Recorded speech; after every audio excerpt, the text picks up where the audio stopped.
Hi guys. So I just thought I would make a quick video for you guys explaining kind of a little bit of the backstory and answering some questions that I've seen in the comments. So I've had a couple comments. This one. This one. Make sure as a family you guys are helping your loved ones so they don't live like this. That's not how it works, and you cannot blame. Hoarders' families are not to blame unless they're straight up enabling. There was nothing I could have done to have made her not hoard. There was nothing anybody could have done because she was a competent grown adult. So putting that blame on the families is unfair. It's not right because those families probably already feel embarrassed and guilty as it is. So we're not gonna blame hoarders' families, okay? I am not a mental health expert by any means. I am just speaking from our experience. So just so you guys are aware, I have no qualifications other than my family's experience. But we are not going to shame hoarders. We are not going to shame hoarders' families. Hoarding is not a dirty word. It is not something to be ashamed of. Obviously, we want people to be safe and healthy. But shaming people is not the way to go about that, and we're not going to do that on my channel. So people saying, why didn't you clean it while she was alive? How can you let somebody live like that? So I don't know if you guys knew this, but hoarding is a mental illness. They cannot help it. And my grandma was a competent woman. She was an adult, a very strong, independent woman. We couldn't go in there and say, hey, you have to throw this stuff away. She wouldn't have it. There was times over the years where members in the family all pitched in, rented a dumpster, went in, threw away everything she would let us throw away, and cleaned up the house. But then the process would repeat over and over and over. And eventually, after it happening over and over and over and her health starting to decline, she finally made the decision to purchase a tiny home, put it on the other side of the property, and the house that you guys see in the videos, we'll call it the big house.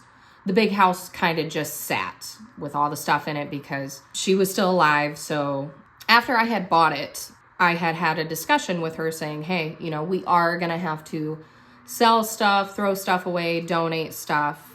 And she was aware of this and she was fine with it. She just wanted to be involved. Like, I don't know if you guys have watched Hoarders, the show. But yeah, she wanted to, to pick out stuff for her. When I bought it, it was the middle of winter. I wasn't going to drag my grandma out there in the middle of the winter in the cold, pull stuff out of the house. It just wasn't happening. And then I got pregnant with my last child. It was a safety issue for me to really be in the house, mask or not. I just didn't feel it was a safe decision. I could trip, fall, get an illness. That was kind of put on hold for that whole summer. And then she ended up passing away in August, a month and a half or 2 months before I gave birth to my last baby. So emotionally, I wasn't ready to go in the house. I finally gave birth. So I was recovering physically. And then I had to have a surgery, I think 2 months after I gave birth. So I had to recover from that. And once again, it was the middle of winter.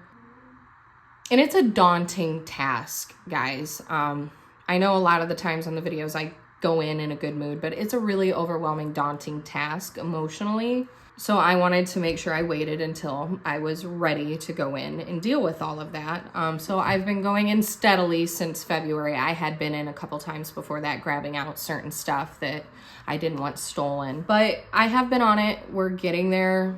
I'm three rooms in now. The next room I'm gonna do, I think, is the kitchen.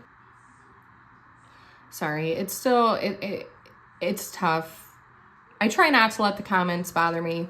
99% of everybody has been really supportive. And honestly, most of the negative comments are rooted in ignorance on hoarding. And that's kind of why I started documenting and posting this, is so that I can help bring awareness to hoarding. Hoarding is not a dirty word. If you are hoarding or somebody you know is hoarding, it's nothing to be ashamed of. It happens a lot more than people realize. It's just a lot of people don't talk about it. A lot of people don't know about it.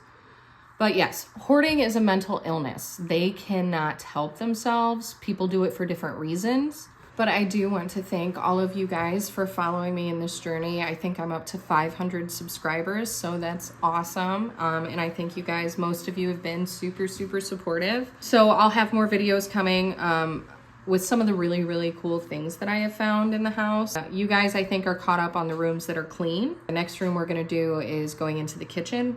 And I'm hoping to get back into the house to do another cleaning video for you guys, hopefully within the next 2 weeks. But there will be other videos before then because there is some really cool antique stuff that we have found in there. Thank you guys so much for following me in this journey. I'm just a regular person. I've got a bunch of followers on TikTok now, but I'm just a regular person trying to, you know, save my grandma's home and to bring awareness to some of these things at the same time. But yeah, keep your eyes out for those videos. Go ahead and subscribe to my channel if you want to, so that way you guys stay up to date, because it's going to be a really exciting journey, and I'm really happy that I can take you guys along with me.